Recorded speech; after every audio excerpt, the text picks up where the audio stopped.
family is supposed to be the safest place in the world. That's what we're told from the time we are young, that blood is thicker than water, that kinship is a shield, that the people who share your name will also share your burdens. But life has a way of teaching you a different lesson. Sometimes the people watching you the closest aren't watching for you, they're watching for you. Watching for the moment you slip, the moment you stumble, the moment you can't say, look, I knew this was going to happen. See, I knew it. Not out of love, not out of concern, but out of something far older and more complicated. In many black families, we grow up with a strange contradiction. We're told to love each other, to stand together, to respect our elders, in which I do, and honor our roots, in which I do. And yet, at the same time, we inherit acquired training, one passed down through generations, shaped by survival, scarcity, and trauma. A training that teaches to distrust our own, to compete with our own, to resent the very people we're supposed to uplift. It's not because we are broken people.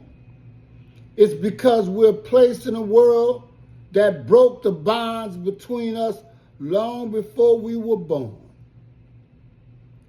Humanity itself is one big family that never learned how to get along. We don't know how to share.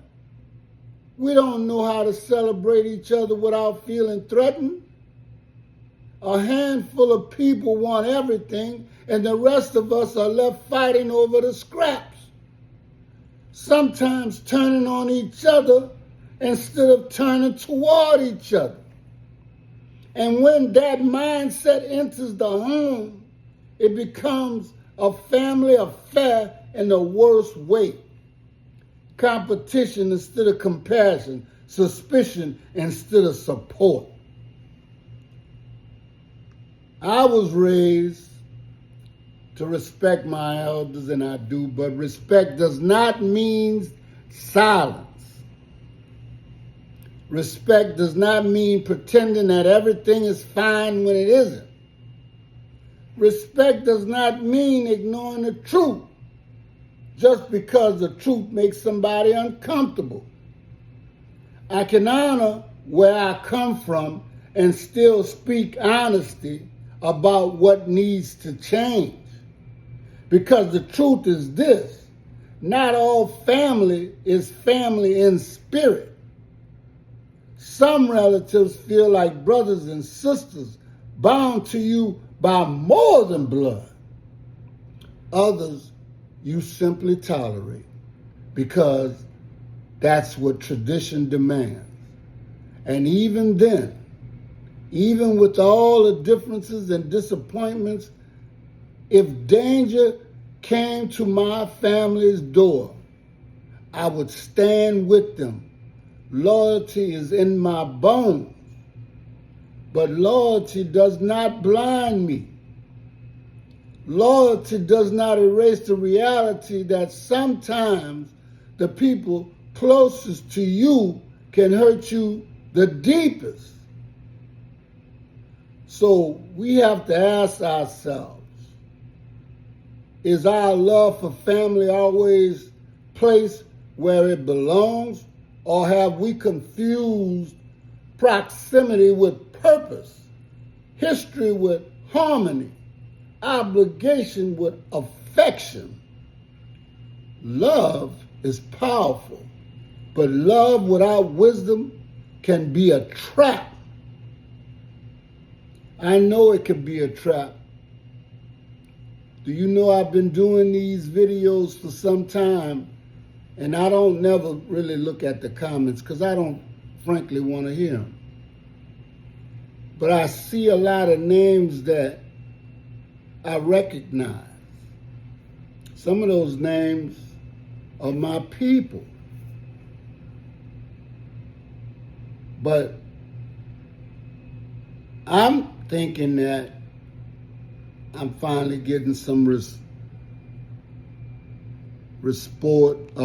reports and support that I need.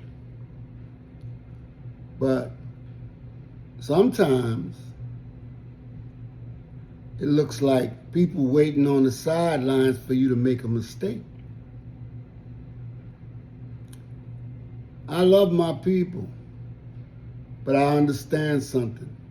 Have any of y'all ever been inside of a large family, but just so happens that your daddy's name was different?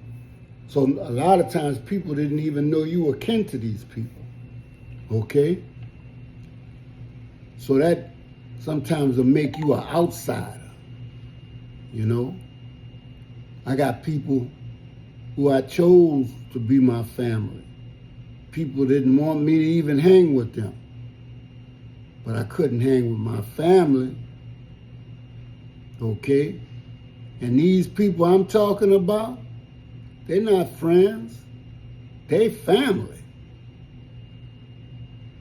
And for life, 50 years or more.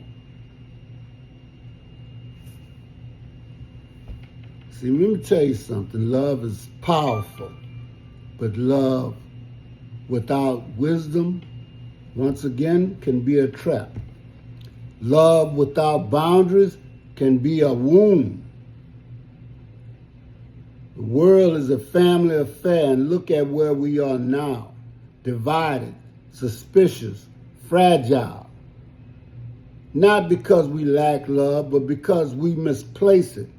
We give it to those who haven't earned it, and we withhold it from those who deserve it most.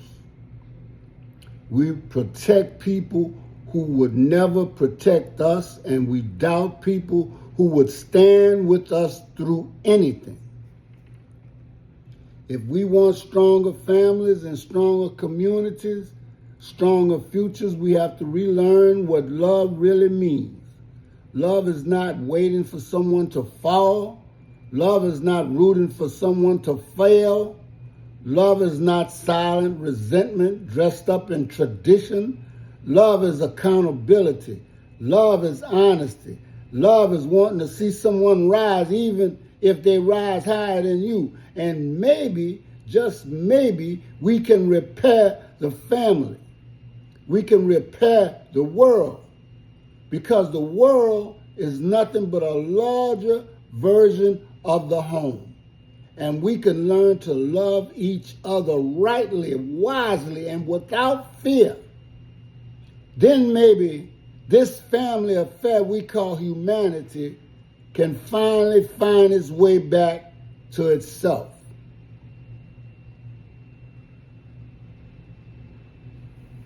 Make no mistake, I love my family.